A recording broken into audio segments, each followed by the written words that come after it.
Question of the Week from the Naked Scientists.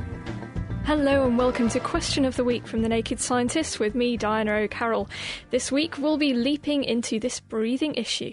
Hello, my name is Jason Flakes and I'm calling from Annandale, Virginia. My question is how is it possible for a Bornene flat-headed frog to have no lungs and breathe through its skin? Other frogs have lungs to help them ribbit, so why is this one different?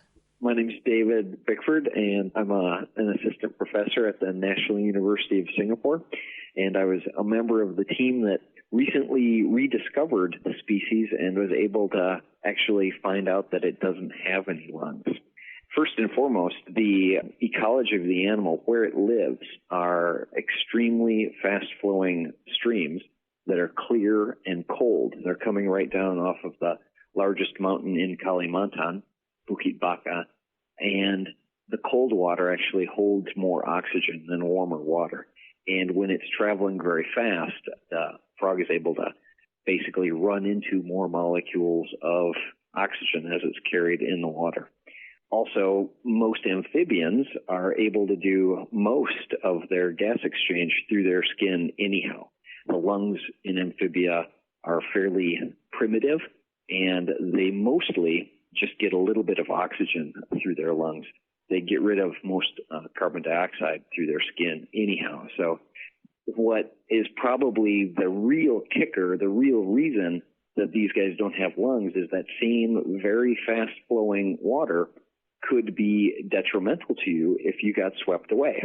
And a good way to get swept away is to be buoyant or to float in the water. So having lungs makes you a lot more buoyant.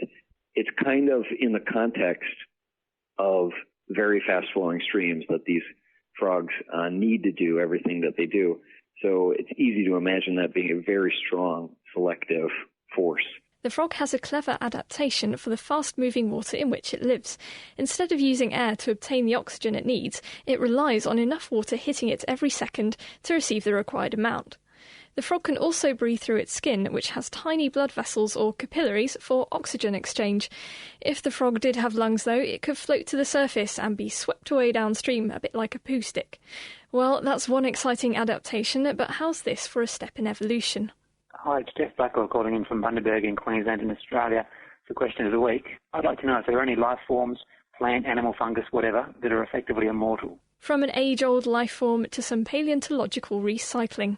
My name is Sky. I'm an archaeologist in Arkansas in America, and I was taught when I was young that we drink the same water today that the dinosaurs drank when they were alive, and I wondered if that was true.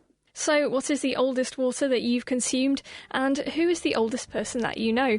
Drop us a line at questionoftheweek@thenakedscientist.com, or you can write your ponderings on our forum at thenakedscientist.com/forum. Question of the Week is part of the Naked Scientists podcast and supported by the EPSRC, the Wellcome Trust and UK Fast. Look us up online at nakedscientists.com.